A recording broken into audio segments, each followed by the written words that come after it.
Hello and welcome to TargetNet. This is Richa and I'm your educator for UGC NET. ये series मैंने बनाई है net के उन एस्पिरेंट्स के लिए जो पेपर 1 की तैयारी कर रहे हैं और साथ ही उन बच्चों के लिए जिनका पेपर 2 मैनेजमेंट कॉमर्स या HRM है। इस सीरीज में मैंने वीकली बेसिस पे हर यूनिट को कवर करने की कोशिश की है जिससे कि जो लर्नर्स मुझे रेगुलरली फॉलो करेंगे वो हर वीक यूजीसी नेट का एक जो वॉल्यूम है या एक यूनिट है उसे कंप्लीट कर पाएंगे। So without wasting any further time let us begin today's session. तो आज जिस टॉपिक पे हम कंटिन्यू करेंगे अपनी कम्युनिकेशन की क्लास वो है कम्युनिकेशन कॉन्टेक्स्ट। कम्युनिकेशन का कॉन्टेक्स्ट जो है वो आपके एग्जाम के लिए इम्पॉर्टेंट है। जैसे कि टाइप्स ऑफ कम्युनिकेशन आपको अच्छे से मालूम होनी चाहिए, वैसे ही कम्युनिकेशन के कॉन्टेक्स्ट के जो सब टाइप्स हैं वो आपको मालूम होने चाहिए, क्योंकि कई बार वो एक कोई सिचुएशनल क्वेश्चन जो है वो कॉन्टेक्स्ट के ऊपर एग्जामिनर डाल देता है। तो सबसे पहले समझते हैं कॉन्टेक्स्ट का मतलब क्या है। कॉन्टेक्स्ट का मतलब है बेटा ऐसी सेटिंग, आप बोलो ऐसी सेटिंग या ऐसा एनवायरनमेंट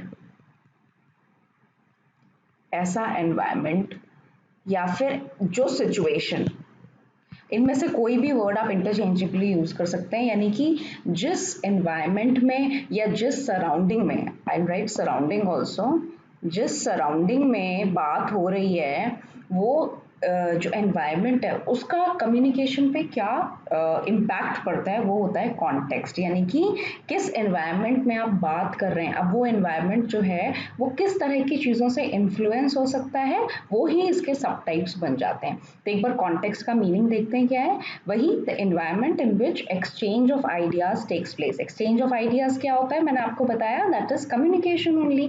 तो ऐसा एनवायरनमेंट जिसमें कम्युनिकेशन हो रहा है वो उसका कॉन्टेक्स्ट बन जाता है। और क्या बनता है, it has a higher impact on the meaning of the message. Very important, किस सराउंडिंग में, दिन के कौन से टाइम में, कैसे माइंडसेट के साथ, कैसे अपने कल्चरल या सोशल बैकग्राउंड के साथ आप बात कर रहे हैं, उसका इम्पैक्ट उसकी मीनिंग पे बिल्कुल पड़ेगा। तो इसीलिए कॉन्टेक्स्ट इंपॉर्टेंट होता है कम्युनिकेशन के प्रोसेस के लिए। If the receiver understands the context, then there are high chances of him to interpret. अगर सेंडर और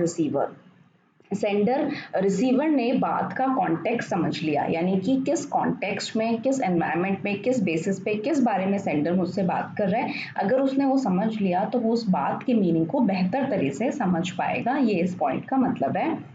if not it may lead to miss interpretation.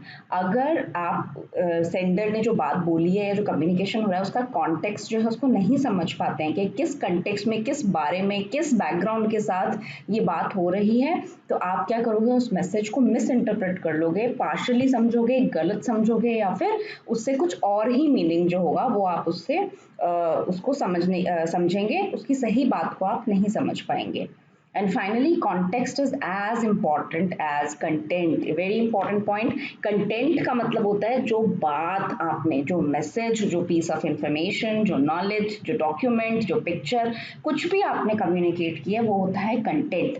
और कंटेक्स्ट होता है किस एनवायरनमेंट में, किस सराउंडिंग में आपने वो बात बोली है। अब वो जो सराउंडिंग है वो सिर्फ फिजिकली नहीं हो सकती है, वो बहुत तरह का कॉन्टेक्स्ट हो सकता है, हम अगली स्लाइड में देखेंगे।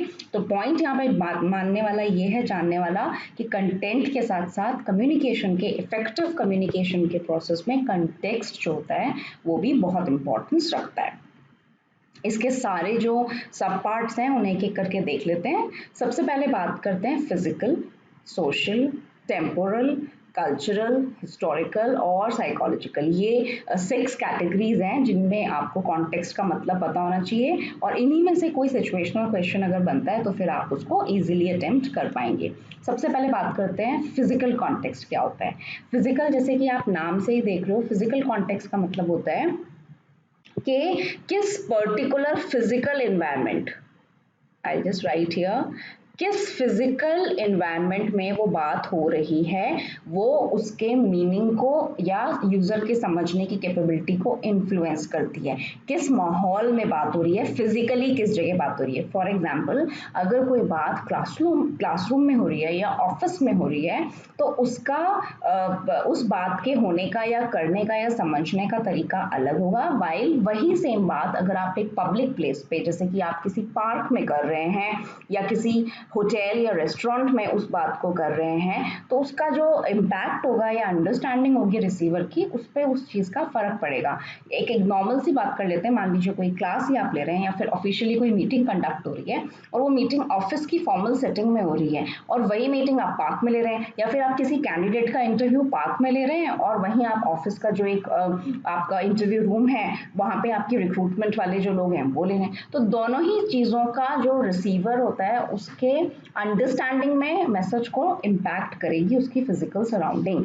इसके अलावा उस टाइम पे उसकी फिजिकल सराउंडिंग का टेम्परेचर कैसा है, वो कितना कंफर्टेबल जगह है, क्या वहाँ पे बहुत ज़्यादा गर्मी है या बहुत तेज़ एसी चल रहा है, या फिर वेदर कैसी है, इन सारी चीज़ों का फ़र्क जो है वो कम्युनिकेशन पे पड़ता है। और इस तरह की चीज़ों का जो फ़र्क कम्युनिकेशन के प्रोसेस पे पड़ता है उसे उस बात का, उस कम्युनिकेशन का फिजिकल कॉन्टेक्स्ट कहा जाता है। पॉइंट्स देख लेते हैं एक बार। It relates to the place of communication, correct, place से रिलेटेड होता है। And the interaction differs as per the place of interaction, जो मैंने आपको एग्जांपल दिया पार्क और ऑफिस का। And the way of interaction in a meeting differs from how you interact with your family. Example दिया है वही कि आप एक मीटिंग में अपने कलीग्स या बॉसेस से किस तरह से बात कर रहे हैं वो चीज़, और आप घर में अपनी फैमिली मेम्बर से कैसे बात कर रहे हैं, फिजिकल वेरिएशन होने से आपकी बात का कॉन्टेक्स्ट जो है वो चेंज हो जाता है और जो उसका मीनिंग है वो भी अलग तरह से समझा जा सकता है। तो कॉन्टेक्स्ट का पॉइंट ये था। आगे देखते हैं historical context. Just rabbit, historical context क्या होता है? नाम से क्या वर्ड इसमें रिफ्लेक्ट हो रहा है? हिस्ट्री।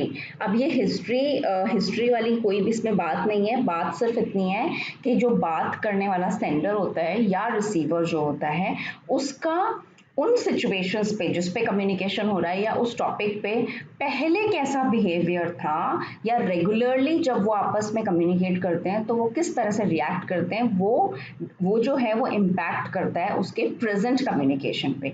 फॉर एग्जाम्पल, ऐसे दो एम्प्लॉयज़ हैं जिनमें हमेशा एक टसल रहती है, उनके ओपिनियंस मिलते नहीं हैं, इसलिए वो जब भी मीटिंग में मिलते हैं हर बार उनमें कोई ना कोई आर्ग्यूमेंट होता है। तो उनके हिस्टोरिकल पास्ट बिहेवियर को देखकर, उनकी पास्ट बिहेवियर या पास्ट इस सिचुएशन में उन्होंने पहले कैसे रिएक्ट किया था, आप क्या कर सकते हैं उस बात का हिस्टोरिकल कॉन्टेक्स्ट जो है वो बता सकते हैं। कैसे बता सकते हैं? आप उसको उससे रिलेट करके देखते हैं कि सिचुएशन में उसने पहले कैसे रिएक्ट किया था। तो फॉर एग्जांपल, अगर अब आप कोई इंपॉर्टेंट मीटिंग या कोई प्रोजेक्ट होल्ड करने वाले हैं और आप उन्हीं दोनों एम्प्लॉयज़ को इनवाइट करते हैं, तो आपको ये बात उनके हिस्टोरिकल कॉन्टेक्स्ट से पता होगी कि इन दोनों का जो सेट ऑफ माइंड है या ओपिनियन है वो मैच नहीं करता है। तो आप उस चीज़ को लेकर, उसको समझने को लेकर क्या होंगे, आप कंफर्टेबल होंगे, कंपैटिबल होंगे, आपको पता होगा क्योंकि इन दोनों का जो सिचुएशन है वो हम जानते हैं कि ऐसी होगी, तो इसीलिए वो ऐसा बिहेव कर रहे हैं। इसका मतलब ये नहीं है कि आप उनके कहे हुए मैसेज को मिसअंडरस्टैंड करें। तो ये क्या हुआ, उसका हिस्टोरिकल कॉन्टेक्स्ट हुआ। यही बात है, देख लीजिए, it depends on the past experience and order of the events and perception changes the context. किस सीक्वेंस में वो चीज़ें हुई उससे कॉन्टेक्स्ट जो है बदल जाता है, क्योंकि पहले क्या हुआ वो बहुत इंपॉर्टेंट होता है। इससे पता चलता है कि रिसीवर की एक्सपेक्टेशन क्या है। अगर आपके बॉस ने एक्सपेक्ट किया है कि आप हर बार मीटिंग कंडक्ट करने के बाद मीटिंग को कंक्लूड कीजिए, तो आपको अपने बॉस की एक्सपेक्टेशन पता चल गई है उसके हिस्टोरिकल कॉन्टेक्स्ट को ध्यान में रखकर। तो जब आप किसी नए प्रोजेक्ट के बारे में उससे बात करेंगे तो आप उस चीज़ को ध्यान रख के उस प्रोजेक्ट को ज़रूर उसके पॉजिटिव पॉइंट से कंक्लूड करेंगे। सिमिलरली क्लासरूम के कंटेक्स्ट में मैंने एग्जांपल दिया है कि जो एक टीचर है वो बच्चे का फेस देख के बता देती है कि उसको ये टॉपिक समझ में आया या नहीं, क्योंकि पास्ट में उसने जो फेस बनाया होता है, उसका फेस एक्सप्रेशन होता है, वो उसको रजिस्टर कर चुकी होती है। तो हमेशा इवेंट का, सिचुएशन का, कम्युनिकेशन में पास्ट जो रेफरेंस होता है वो इम्पोर्टेंस रखता है और वही हिस्टोरिकल कॉन्टेक्स्ट का मतलब है।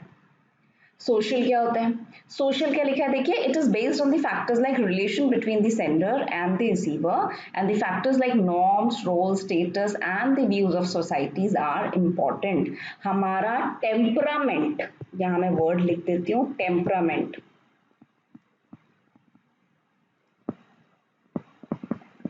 हमारा टेम्परामेंट जो है वो किसी रिलेशनशिप को लेकर कैसा हो गया है, हमारी सोसाइटल वैल्यूज की वजह से। हम जो रूल्स फॉलो करते हैं अपनी सोसाइटी में या जो हमारे व्यूज हैं उसका इम्पैक्ट जो है वो कम्युनिकेशन पे कैसे पड़ रहा है। हमारे सोशल जो हमारे व्यूज हैं या बिलीव्स हैं या टाइम के साथ हमने एक ओपिनियन बनाया उनका इम्पैक्ट हमारी कम्युनिकेशन में कैसे पड़ रहा है, वो हो जाता है social context.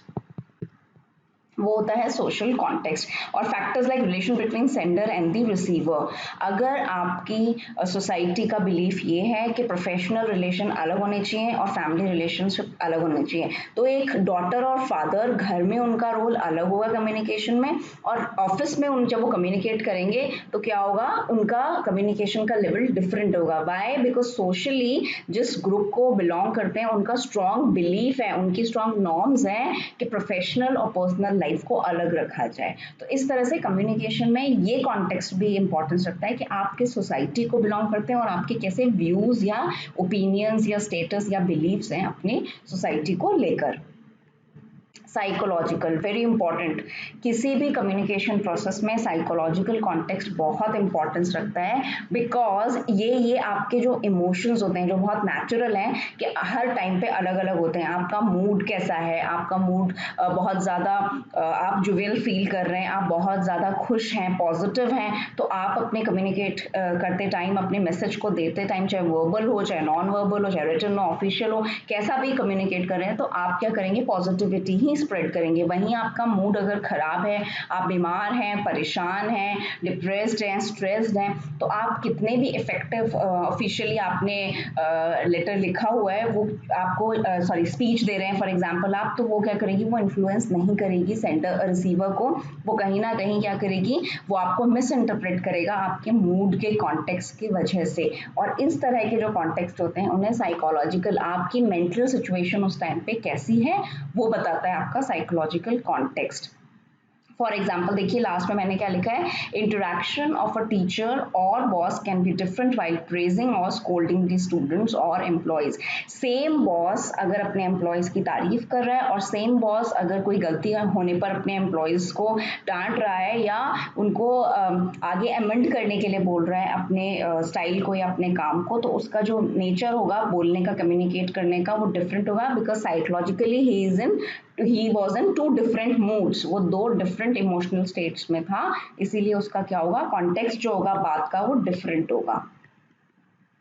Temporal again important, नाम से आप नहीं पता होगा तो गेस नहीं कर सकते हैं, बट टेम्पोरल का मतलब होता है टाइम ऑफ द डे, जिस टाइम पे कम्युनिकेशन हो रही है वो भी इन्फ्लुएंस करता है, वो भी एक इम्पॉर्टेंट कॉन्टेक्स्ट बन जाता है कम्युनिकेशन के प्रोसेस के लिए।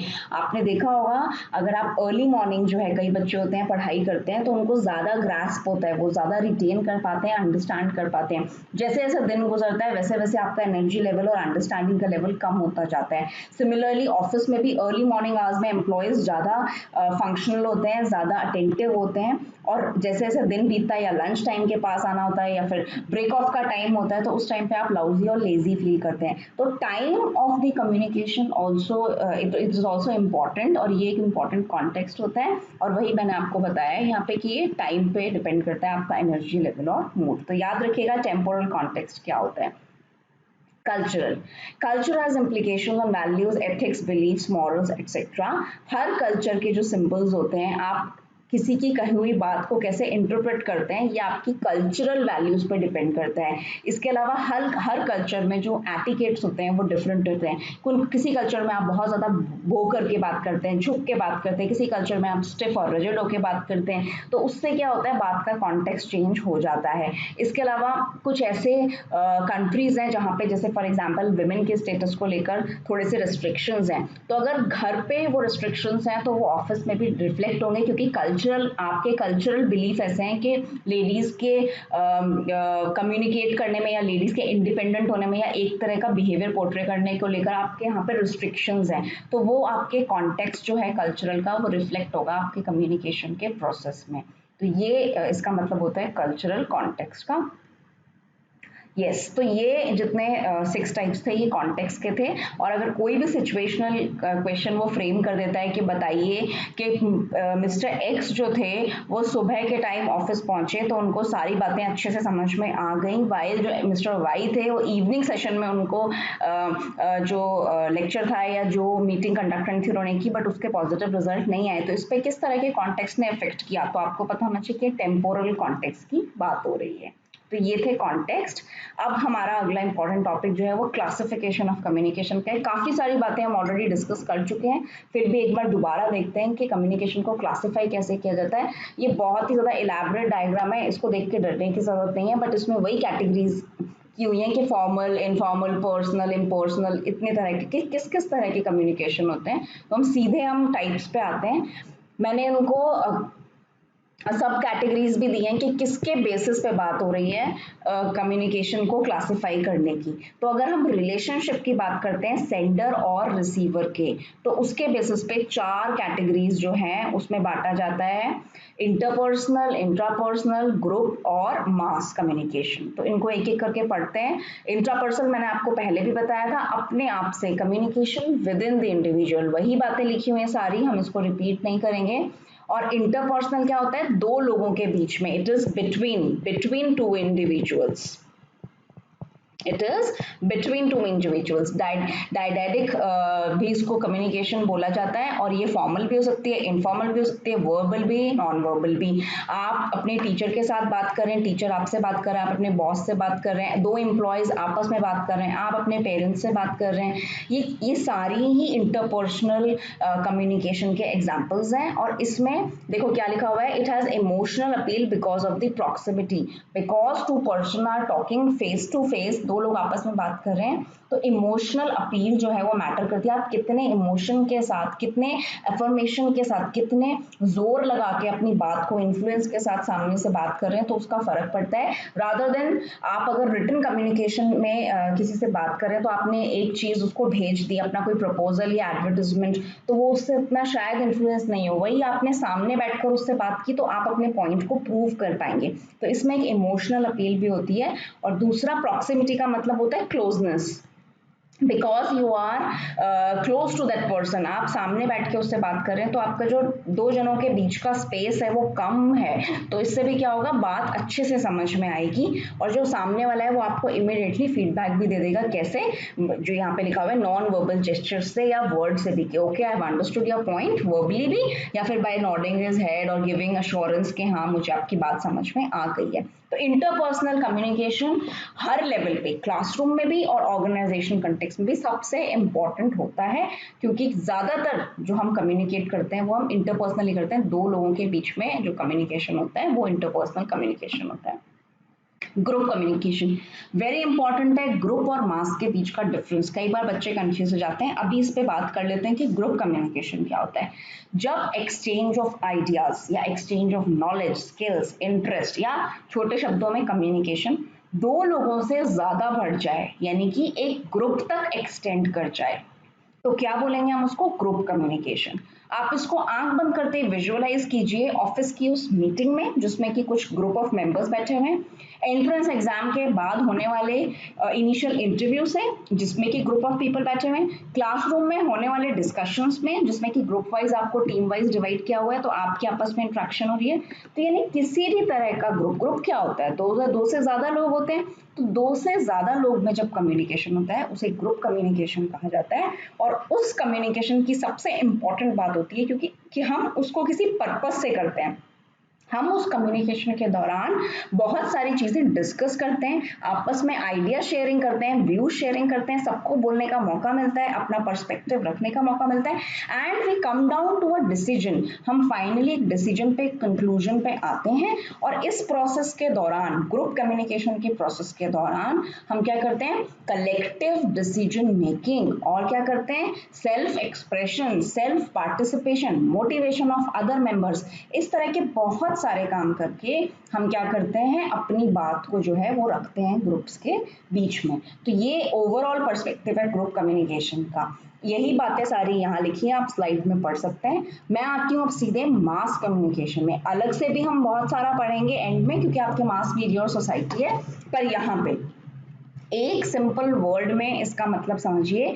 मास कम्युनिकेशन का मतलब होता है ऐसी कम्युनिकेशन जिसमें टेक्नोलॉजी, याद रखिएगा इस वर्ड को, आपको कभी कंफ्यूजन नहीं होगी, टेक्नोलॉजी का यूज करके अपनी बात को मास ऑडियंस क्या होते हैं, बहुत ज्यादा लार्ज नंबर ऑफ पीपल जो होते हैं वहां तक पहुंचाना जो होता है वो मास कम्युनिकेशन होता है। ना यहाँ पे आप खुद से बात कर रहे हो, ना आप दो लोगों से बात कर रहे हो, ना आप एक ग्रुप, देखो ग्रुप क्या होगा, 7 to 8, 8 to 10, 10 to 12, ज्यादा से ज्यादा 10 to 20। आप 20 लोगों से ज्यादा या 30 लोगों से ज्यादा के लोगों को ग्रुप थोड़ी ना बोलोगे। आप क्या बोलोगे उनसे, आप जनरल पब्लिक बोलोगे, आप भीड़ बोलोगे। तो ज्यादा लोगों तक अपना मैसेज पहुंचाना टेक्नोलॉजी की मदद से, क्योंकि आप चीख चीख कर तो सारे स्टेट को या सारी कंट्री को कोई बात नहीं बता सकते। आप क्या करोगे, या आप या तो न्यूज़पेपर का सहारा लोगे, या मैगजीन का लोगे, या टेलीफोन्स का लोगे, या टीवी का लोगे, या एफएम रेडियो का लोगे, या आप सोशल साइट पे ट्वीट करोगे, उस पर मैसेज लिखोगे। तो इन सारे तरीकों में आप क्या यूज कर रहे हो, आप यूज कर रहे हो टेक्नोलॉजी का। और टेक्नोलॉजी के यूज से जो आपकी बात है, आपका मैसेज है, वो डिवाइड होके मल्टीपल लोगों तक, मास जो है लोगों का, मास कॉन्सेंट्रेशन है जो लोगों की जो इतनी ज्यादा नंबर में जो लोग हैं उन तक आप अपना मैसेज पहुंचा रहे हो। ये मतलब होता है मास कम्युनिकेशन का। इसलिए कभी भी ग्रुप और मास के बीच में कंफ्यूज मत होइएगा। इसमें मैंने लिखा हुआ है डिटेल्स में, it is also termed as mediated communication. Why? Because मैंने पहले बताया था mediated का मतलब होता है कि third person is involve in the process of communication. अब वो थर्ड पर्सन टेक्नोलॉजी ही होती है मास के कंटेक्स्ट में, क्योंकि क्या कर रहे हो, आप अपना मैसेज सीधे नहीं बोल रहे हो, आप अपना मैसेज टाइप कर रहे हो, ईमेल कर रहे हो, आप सोशल नेटवर्किंग साइट पर डाल रहे हो, आप प्रिंट कर रहे हो, आर्टिकल पब्लिश कर रहे हो, आप टीवी में प्रोग्राम ब्रॉडकास्ट कर रहे हो। तो आप क्या कर रहे हो, एक थर्ड थिंग का यूज कर रहे हो अपने मैसेज को कम्युनिकेट करने में। तो ये एक मीडिएटेड कम्युनिकेशन होता है। अगर टर्म रिवर्स करके पूछता है, is mass communication a mediated communication, और mediated communication comes under the mass communication, तो आपको पता होना चाहिए ये रिलेटेड हैं दोनों। और इसमें आप क्या करते हो, एक special kind of communication wherein you try and reach mass audience. और चैनल्स क्या यूज होते हैं, वही मैकेनिकल डिवाइसेस यूज होते हैं उस मैसेज के रीच को, यानी कि जहां तक वो पहुंचना है उसको बढ़ाने के लिए।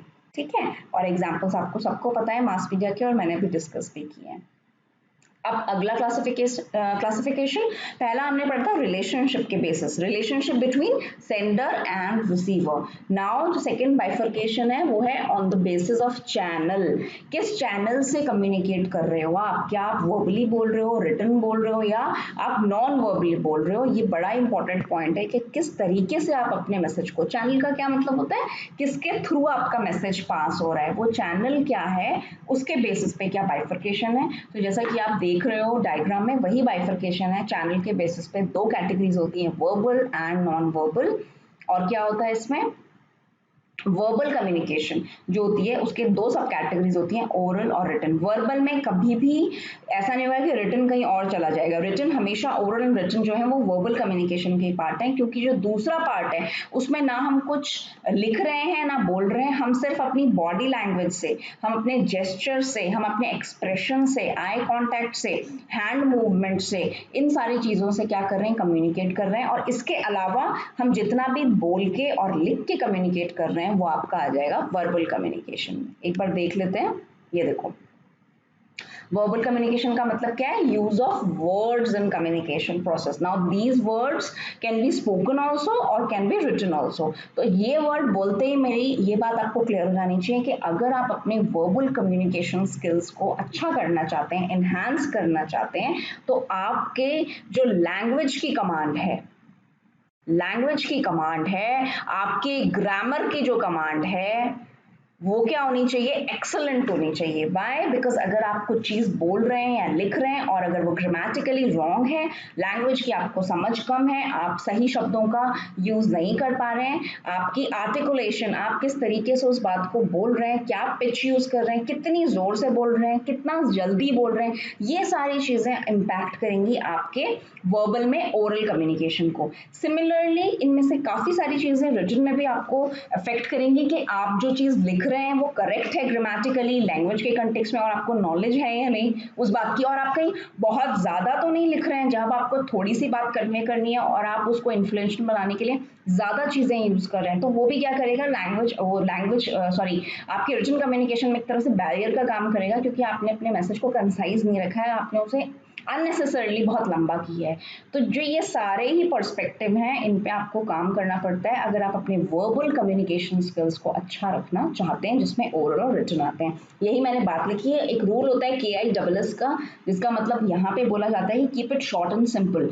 What ever you want to convey either by speaking or by writing, you must always keep it short and simple। just छोटी बात और एकदम साफ बात जो लिखी होती है, सीधी बात लिखी होती है, वो लोगों को ज्यादा अच्छे से समझ आती है, rather than including too much of words, too much of sentences, technical jargons, difficult words, और इस तरह की चीजें आप इंक्लूड करेंगे तो वो बात जो है उतनी अच्छे से समझ नहीं आएगी, मिस इंटरप्रेट होगी। यही बात मैंने यहाँ पे लिखी हुई है। और नॉन वर्बल पे अगर आऊं तो ओरल में वही मैंने आपको बताया, पिच, रेट और क्लैरिटी होनी चाहिए आपकी बात करने में। और रिटन में क्या करते हो आप, symbols, graphs, pictures, grammar, writing skills, इन सारी चीजों को इनकॉर्पोरेट करते हो ताकि आपका मैसेज जो है वो इन्फ्लुएंशियल भी हो और लोगों को समझ भी आए। नॉन वर्बल वेरी इंपॉर्टेंट, एक क्वेश्चन यूजीसी का फेवरेट है, नॉन वर्बल के कंटेक्स्ट में किसी ना किसी तरह से वो डाल देता है, एंड यकीन मानिए अगर आप ये टॉपिक समझ जाएंगे तो आपके लिए वो ईजी हो जाएगा।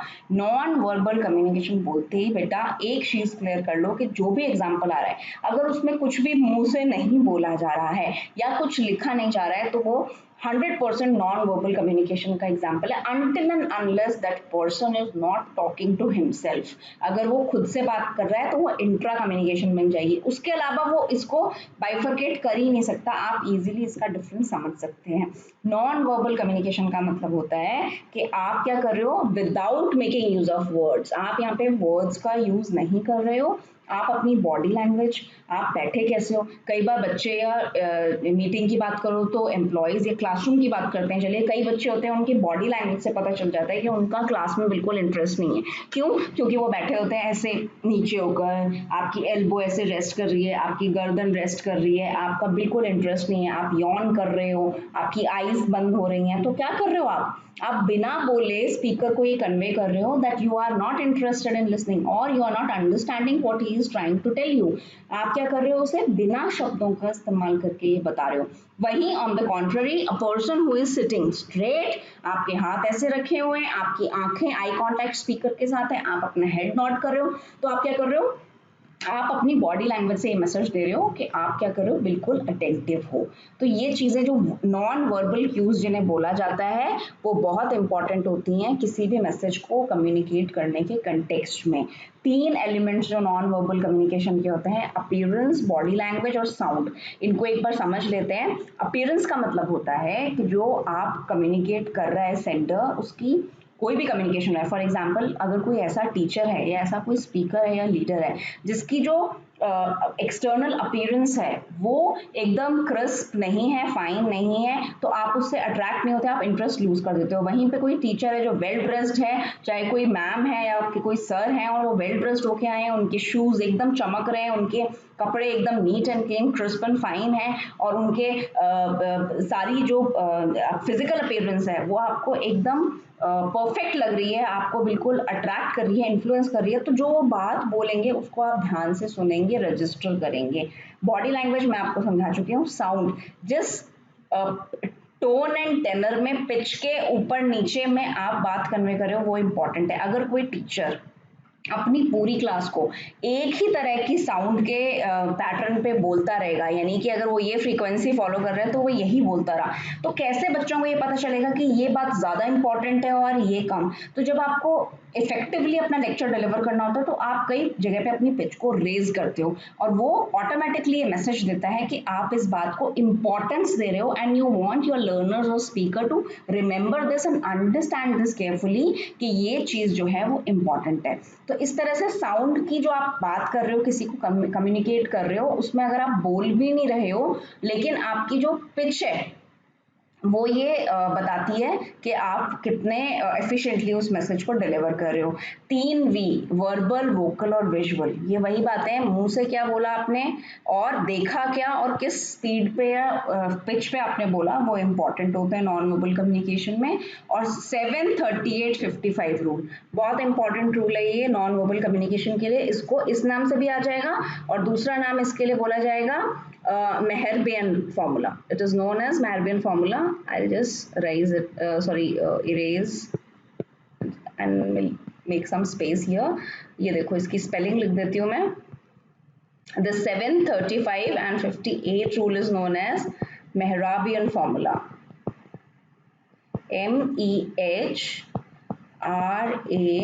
MEHRABIAN. This one is known as Mehrabian formula.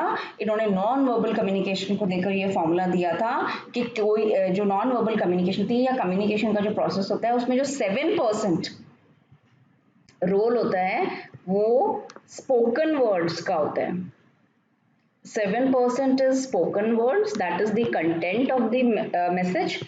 38 is the tone of voice, how loud you are, how clear you are, वो बताता है। And very important 55% of any communication depends on body language. Body language. इसको हम अभी relate करके देखें तो for example आप ये लेक्चर सुन रहे हैं तो मेहरबियन के अनुसार जो कम्युनिकेशन का उन्होंने रूल दिया था उसके हिसाब से मैं आपको जो बोल के बता रही हूँ उसका परसेंटेज आपकी अंडरस्टैंडिंग में सिर्फ 7% है। मेरी टोन ऑफ वॉइस, मैं कितना क्लियर हूँ, कितने वॉल्यूम पे बोल रही हूँ, कितने ब्रेक्स दे रही हूँ, किस तरह से आर्टिकुलेट कर रही हूँ, वो 38% है। And 55% is my body language, because body language ही आपका कॉन्फिडेंस रिफ्लेक्ट करती है। वो ना बोलते हुए भी आपकी नॉलेज और अंडरस्टैंडिंग को रिफ्लेक्ट करती है कि आप अपने हाथों का यूज कैसे कर रहे हैं, आप अपने आईज का कैसे यूज कर रहे हैं, आप ओवरऑल बॉडी के पोस्चर से क्या रिफ्लेक्ट कर रहे हैं, आपकी एक्सटर्नल अपीयरेंस क्या है। ये सारी ही चीजें आपके मैसेज को अंडरस्टैंड करने में मदद कराती है, जिनमें देखिए कंटेंट का, मुंह से बोलने वाली चीज का सिर्फ परसेंटेज 7 है। तभी आपने देखा होगा जो इंपॉर्टेंट रिक्रूटमेंट एजेंसीज होती हैं या HR डिपार्टमेंट होता है किसी कंपनी का, वो जब कोई इंटरव्यू ले रहा होता है किसी भी लेवल की अपॉइंटमेंट के लिए, तो द मोमेंट दी जो आपका पर्सन होता है जिसने कि इंटरव्यू देने आया होता है, वो क्या करता है, the moment he enters the room, जो इनिशियल 10 सेकेंड्स होते हैं या 20 सेकेंड्स होते हैं उन्हीं में आपका एक इम्प्रेशन बन जाता है आपके बारे में। जो आपका इंटरव्यू होता है उसको एक बेसिक आइडिया मिल जाता है। क्यों? क्योंकि तब तक आपने कुछ बोला नहीं होता है, लेकिन आपकी एक्सटर्नल अपीयरेंस, आपकी बॉडी लैंग्वेज, आपको देख कर क्या होता है उसने अंदाजा लगा लिया होता है about the depth of that person. Yes of course आप जो बोलेंगे या जो उनको बताएंगे वो आपकी नॉलेज जो है वो आपको डिफाइन करेगी, लेकिन फिर भी एक्सटर्नल अपीयरेंस और नॉन वर्बल जो कम्युनिकेशन होती है वो बहुत ही इंपॉर्टेंट होती है। हमने अच्छे से डिस्कस कर लिया इसे। ये कुछ और इंपॉर्टेंट टर्म्स हैं बेटा, ये मैंने इंक्लूड किए हैं स्लाइड में, क्योंकि कई बार इस पे भी वन वर्ड क्वेश्चन आ जाता है और बच्चे फिर क्लूलेस रह जाते हैं। ये कुछ तरह की स्टडीज हैं जो नॉन वर्बल कंटेक्स्ट में इंपॉर्टेंट हैं। जैसे ऑक्यूलेसिक्स जो होता है उसे आई कॉन्टैक्ट का रोल किसी कॉन्वर्जेशन में याद रखना, आईज का क्या कॉन्टैक्ट का रोल रहता है उसे ये बोलते हैं। उसके बाद क्रोनोमिक्स, क्रोनोमिक्स क्या होता है, हमेशा टाइम से रिलेटेड होता है। तो टाइम की क्या इंपॉर्टेंस होती है कम्युनिकेशन में, उसे क्रोनोमिक्स बोला जाता है उस स्टडी को। Haptics, the study of touch, आप किसी से बात कर रहे हैं, डॉक्टर्स पेशेंट से बात कर रहे हैं और कंपैशनेट होकर अगर उसका हाथ पकड़ के आप उससे बात कर रहे हो, या आपकी टीम ने अच्छा परफॉर्म किया है और आप उसे वेल डन बोलने के साथ शोल्डर पे पैट कर रहे हो, तो आप क्या कर रहे हो, टच से अपनी बात को और इम्पैक्टफुल बना रहे हो। तो जो ये स्टडी होती है कम्युनिकेशन में उसे हैप्टिक्स बोला जाता है। सीधे वन वर्ड में पूछेगा कि हैप्टिक्स जो है वो किससे रिलेटेड है, टच, टाइम, आई और हैंड एंड बॉडी मूवमेंट। तो आपको पता होना चाहिए कि haptics is related with the study of touch. अगला देखो, पैरालिंग्विस्ट। ये हमेशा लैंग्वेज से रिलेटेड होता है। अगर कोई चीज़ बोली जा रही है कि आपके बोलने की स्पीड, पिच, वॉल्यूम क्या है, तो जो उसकी स्टडी होती है लैंग्वेज में उसको पैरालिंग्विस्ट कहा जाता है। काइनेसिक्स, ये बड़ा इंपॉर्टेंट है। फेशियल एक्सप्रेशंस और जेस्चर्स, आपके एक्सप्रेशंस और आप हाथ से क्या कर रहे हो, हैंड बॉडी मूवमेंट क्या हो रहा है आपके, वो जो स्टडी होती है उसको ये बोलते हैं। एंड लास्टली प्रॉक्सिमिक्स, स्पेस की, दो लोगों के बीच का जो स्पेस है। आपने देखा होगा जो लोग हमारे क्लोज होते हैं हम उन्हें अपने इनर सर्कल, यानी कि जो हमारा एक कंफर्टेबल लेवल होता है, जैसे कि मैं यहाँ ड्रॉ करूँ कि किसी पर्सन का ये कंफर्टेबल बिल्कुल इनर जोन होता है उसकी प्रॉक्सिमिटी का, और ये आउटर जोन होता है। अगर कोई पर्सन जो है आपका फैमिली मेंबर है तो आप उससे अगर वो इस स्पेस को भी एनक्रोच करता है, then you don't mind, you are still comfortable अगर कोई आपके इतना पास आके बात कर रहा है। But if someone is not very close to you, आपको कोई क्लोज नहीं है और इतना अनजान आदमी है, या फिर if you don't like that person, you hate that person, you have certain dislike for that person, और वो इस स्पेस को एनक्रोच करके बात करता है, then you becomes uncomfortable. And when you are uncomfortable, obviously you will not understand the message which he is trying to give you. जो message आपको देना चाह रहा है आप उसको ठीक से नहीं समझ पाएंगे। तो प्रॉक्सिमिटी का भी कम्युनिकेशन पे जो होता है वो इम्पैक्ट होता है, और उसकी जो स्टडी होती है, साइंस होती है, उसे प्रॉक्सिमिक्स कहा जाता है। तो ये कुछ टर्म्स थी, आपको पता होनी चाहिए। आगे चलते हैं। थर्ड क्लासिफिकेशन जो हमारा है वो है on the basis of purpose और स्टाइल। पर्पस और स्टाइल के बीच के बेसिस पे कम्युनिकेशन को कैसे किया जाता है, तो वही दोनों है, फॉर्मल और इनफॉर्मल। फॉर्मल स्टाइल और इनफॉर्मल स्टाइल मैं डिटेल में आपको पिछली क्लास में बता चुकी हूँ कि जो ऑफिशियल कम्युनिकेशन होती है वो सारी फॉर्मल होती है, और जो सोशल नीड्स को मीटअप करने के लिए हम अपने ग्रुप्स में चिट चैट करते हैं, घर पे चिट चैट करते हैं, ऑफिस में चिट चैट करते हैं, लंच टाइम में करते हैं, स्कूल कॉलेजेस में करते हैं, ब्रेक्स के टाइम, वो होती है आपकी इनफॉर्मल। दोनों के सब पॉइंट्स क्विकली देख लेते हैं बिकॉज ये हम डिस्कस कर चुके हैं ऑलरेडी। फॉर्मल में certain rules and regulations and protocols use होते हैं। ऑफ कोर्स आप अपने बॉस के साथ कैजुअली बात नहीं कर सकते। It follows an organisational structure, top से नीचे आएगा या डिपार्टमेंट वाइज फ्लो करेगा, upward downward across the hierarchy हम पढ़ चुके हैं diagonally. Right language and correct pronunciation is required. इसके साथ साथ आप सीक्रेसी मेंटेन कर सकते हैं। ये क्या होती है, स्लो होती है बट रिलायबल होती है, ये पॉइंट भी इंपॉर्टेंट है। और दूसरा इनफॉर्मल में क्या होता है, ये फॉर्मल के साथ साथ चलती है। हर ऑर्गेनाइजेशन में, स्कूल में, कॉलेज में क्या होता है, जब आपकी क्लास होती है तो आप टीचर के साथ फॉर्मली कम्युनिकेट करते हो, बट वाइल आपका ब्रेक चल रहा होता है, if you have a doubt और समथिंग, और if you and your teacher are travelling together in a bus, एक बस में साथ साथ जा रहे हैं, तो आप उनसे टीचर से बात करते हो ना, तो ये इनफॉर्मली बात कर रहे हो, और क्लासरूम में आप फॉर्मली बात कर रहे थे। तो जो इनफॉर्मल कम्युनिकेशन होती है हमेशा को एग्जिस्ट करती है फॉर्मल एजुकेशन कम्युनिकेशन के साथ साथ, और सोशल नीड्स को एड्रेस करने के लिए बनाई गई है, मैंने बता दी है। इसमें जेस्चर्स भी यूज हो सकते हैं और फेस टू फेस भी हो सकती है। और क्या होता है इससे, इसको क्या बोला जाता है, ग्रेप वाइन बोला जाता है, हम पहले बात कर चुके होते हैं। र्यूमर्स इससे स्प्रेड हो सकते हैं, और सीक्रेसी बिल्कुल मेंटेन होती है, बहुत ही फास्ट होती है। It is the fastest mode of communication because एक दूसरे से बात जो है वो इस तरह से आगे पहुंचते पहुंचते जल्दी पहुंच जाती है। अगला देखते हैं डायरेक्शन के बेसिस पे, ये भी मैं समझा चुकी हूँ बट फिर भी दोबारा बात करते हैं। वर्टिकल कम्युनिकेशन, फॉर्मल कम्युनिकेशन होती है जो अपवर्ड या डाउनवर्ड हो सकती है, bottom up and bottom top, bottom up and top bottom. इसका मतलब ये हुआ कि वर्टिकल कम्युनिकेशन यूनिडायरेक्शनल नहीं होती, बाई डायरेक्शनल होती है, लेकिन फॉर्मल होती है। अगर बॉस को कुछ कम्युनिकेट करना है मिडिल लेवल मैनेजर्स को तो वो उनको बताएगा, स्कूल में प्रिंसिपल को किसी मीटिंग के बारे में टीचर्स को बताना है तो वो टीचर्स को फॉर्मली बताएगा मीटिंग में या कुछ सर्कुलर के माध्यम से। और ऐसे ही बच्चों को कोई बात कन्वे करनी है, बच्चों का लेवल कहाँ है, देखो अगर प्रिंसिपल यहाँ है, टीचर्स मिडिल लेवल में है और नीचे स्टूडेंट्स हैं, ये एक हिरार्की है, बेसिक हिरार्की किसी स्कूल की। अगर हम ऑर्गेनाइजेशन के कंटेक्स्ट में भी बात ना करें तो प्रिंसिपल को टीचर्स को कुछ कन्वे करना है तो वो क्या कर रहा है, टॉप से बॉटम में जा रहा है, फॉर्मली उनके साथ कर रहा है, और वर्टिकल कम्युनिकेशन हो रहा है सीधी। स्टूडेंट को टीचर को कुछ कन्वे करना है, अगेन क्या कर रहा है, वो फॉर्मली कम्युनिकेट कर रहा है टीचर के साथ, he can't be casual. But इसमें क्या कर रहा है, आप क्या कर रहे हो, नीचे से बॉटम अप जा रहे हो, आप दोनों तरफ ये फ्लो कर सकता है लेकिन वर्टिकल डायरेक्शन में। अगला वाला क्या है, लेटरल या हॉरिजॉन्टल, दोनों वर्ड्स याद करने होंगे। लेटरल या हॉरिजॉन्टल मैंने कल भी बताया था, सिमिलर लेवल ऑफ हायरार्की जो फॉलो करते हैं। सारे ही डिपार्टमेंट्स के टीचर, सारे ही ऑर्गेनाइजेशन के sales, production, finance, marketing department के मैनेजर्स अगर आपस में बात कर रहे हैं एक ही लेवल के लोग, तो उसे लेटरल या हॉरिजॉन्टल कम्युनिकेशन कहा जाता है। Communication with the people at the same level in the hierarchy, peers and colleagues जो आपके होते हैं, और ये फॉर्मल और इनफॉर्मल दोनों हो सकती है। And last but not the least, diagonal communication क्या होती है, जो मैंने आपको बताया था, इंटर डिपार्टमेंटल, जो कि अक्रॉस द लेवल्स होती है। जैसे ये 3 लेवल्स हैं, अक्रॉस द लेवल भी कई बार कम्युनिकेशन जरूरी होती है for the purpose of bonding and relationship. कभी कभी स्टूडेंट्स को भी ऐसा हैप्पी आवर या ऐसा स्पेशल वो मिलना चाहिए कि आप प्रिंसिपल को जाके कुछ बोल सकें या उनको कोई फीडबैक दे सकें। ऑर्गेनाइजेशन में भी ऐसे ही बॉस और एम्प्लॉयज के बाद जो आपके लोअर लेवल के लोग होते हैं, उनका भी कभी कभी ऐसा होता है। तो inter departmental across the boundaries जो वो होता है कम्युनिकेशन, उसे डायगोनल कम्युनिकेशन कहा जाता है। तो ये डायरेक्शन के बेसिस पे 3 है। नेटवर्क्स, यस नेटवर्क्स ये टेक्निकल है वैसे, बट इसमें भी कई बार पूछ लेते हैं कि कौन सा सबसे ज्यादा पॉपुलर होता है, कौन सा रिजिड होता है। तो मैंने यहाँ पे जितने भी नेटवर्क्स हो सकते थे उनको पिक्टोरिकल रिप्रेजेंटेशन उनका किया है। इसमें इतना कॉम्प्लिकेटेड हमें नहीं समझना है, हम यहाँ से देखते हैं। देखो सबॉर्डिनेट और सीनियर के बीच में जो रिजिड वो होता है उसे चेन नेटवर्क कहा जाता है, जिसमें कि क्या होता है,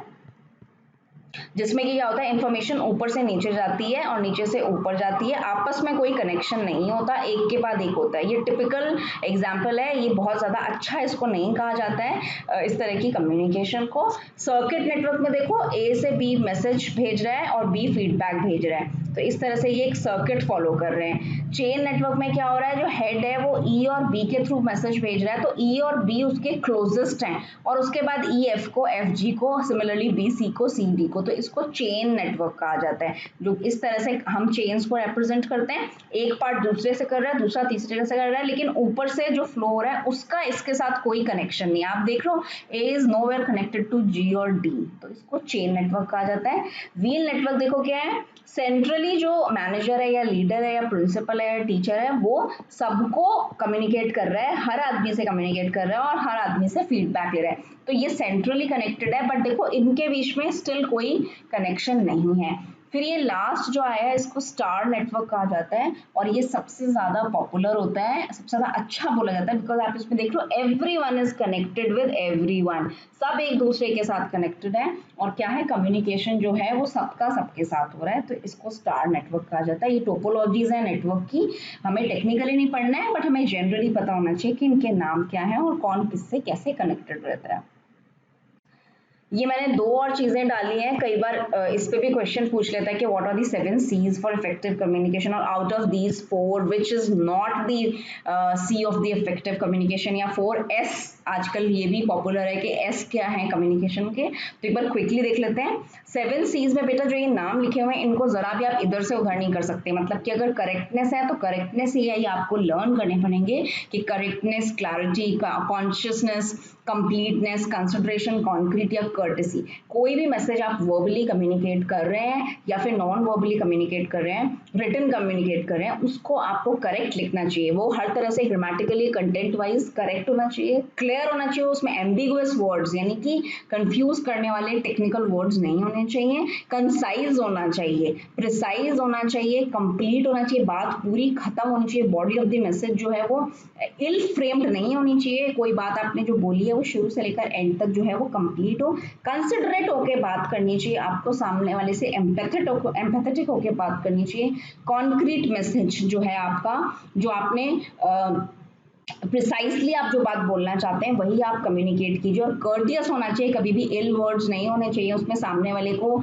डिमोरलाइज करके या उसको क्रिटिसाइज करके आपको कम्युनिकेट नहीं करना चाहिए। तो इफेक्टिव कम्युनिकेशन यानी कि कंप्लीट कम्युनिकेशन जो है, जिसमें फीडबैक, जो सामने वाले तक आप अपनी बात पूरी पहुंचाना चाहते हैं, तो आपके मैसेज में ये 7 C's जो हैं वो आपको इनकॉर्पोरेट करने होंगे। Similarly this is not E, this is S. 4 S क्या है कम्युनिकेशन के, shortness, simplicity, strength and sincerity, और ये क्या रिफ्लेक्ट कर रहे हैं, देखो वो भी मैंने लिखा है, शॉर्टनेस इकोनोमाइजेस, इकोनोमाइज का मतलब होता है कम से कम यूज जगह या चीजों को या रिसोर्सेज को यूज करके ज्यादा आउटपुट देना। अगर आप कोई वर्बल लेटर या मैसेज लिख रहे हैं तो आप स्पेस इकोनोमाइज कर रहे हैं। इंटरनेट पे भी आप स्पेस देखते हैं, होता है 100 वर्ड्स में आप लिखिए, तो उसमें आपको करना होता है। ऐसे ही आप किसी भी चीज की वेस्टेज ना करते हुए आप अपने मैसेज को कन्वे कीजिए, शॉर्ट रखिए, सिंपल रखिए येट इम्प्रेसिव। सिंपल बात बोलिए लेकिन इम्प्रेसिव। अगर ऐसा नहीं होता तो जो ये डिबेट कॉम्पिटिशन होते हैं या एजुकेशन कॉम्पिटिशन होते हैं, 2 मिनट का टाइम नहीं दिया जाता। अगर किसी चीज को बताने के लिए 2 मिनट का टाइम दिया जा रहा है, मतलब कि 2 मिनट भी किसी चीज को आप प्रिसाइसली बता सकते हैं, कॉन्क्रीट वे में बता सकते हैं। अगर आप उस चीज को थोड़ा सा सोच के बताएं तो आप क्या करेंगे, सारे इंपॉर्टेंट पॉइंट्स कवर भी कर लेंगे और इम्प्रेस करके आप अपनी बात जो है वो कन्वे कर पाएंगे। तो लेंथ और कॉम्प्लिकेशन ये डिफाइन नहीं करती कि आप इफेक्टिवली कम्युनिकेट कर रहे हैं, बल्कि शॉर्टनेस और सिंप्लिसिटी ये डिफाइन करती है कि आपका मैसेज इफेक्टिव है। स्ट्रेंथ, आप सामने वाले को कन्विंस कर पाए, ऐसे पॉइंट्स जो हैं वो अपने कम्युनिकेशन में अगर आप इनकॉर्पोरेट करेंगे तो आपके लिए अच्छा होगा, आपका मैसेज में स्ट्रेंथ होगी। और सिंसियरिटी, समथिंग, आपकी जो सिंसियरिटी है वो सबसे ज्यादा अपील जो होती है, आप सामने वाले को कितना इन्फ्लुएंस कर पाते हैं, वो आप कितने ऑनेस्ट हैं उस चीज को लेकर, उस पर डिपेंड करती है। तो ये एस और सी आपकी कम्युनिकेशन को इफेक्टिव बनाते हैं। बैरियर्स और मास मीडिया, बैरियर्स और मास मीडिया हम अगली क्लास में करेंगे, और इसके उस क्लास के साथ ही या probably in other class I will discuss all the previous year questions related to communication और कुछ एक्सपेक्टेड क्वेश्चंस भी जो आगे आने वाले एग्जाम के लिए इंपॉर्टेंट हो सकते हैं। तो मैं रिक्वेस्ट करूंगी कि आप लेक्चर को दोबारा एक बार देखिए, नोट्स बनाइए, रिवाइज कीजिए, और हम अगले लेक्चर में मोस्ट प्रॉब्ली कम्युनिकेशन को कंप्लीट करेंगे। So that was all for today session. अगर आज के सेशन में आपको कोई डाउट है या आप कोई क्वेश्चन पूछना चाहते हैं तो मुझे कमेंट सेशन में लिखकर ज़रूर बताइएगा। और अगर आज का सेशन आपको अच्छा लगता है then do like, subscribe and share my channel. Thank you so much and see you in the next session. Bye bye.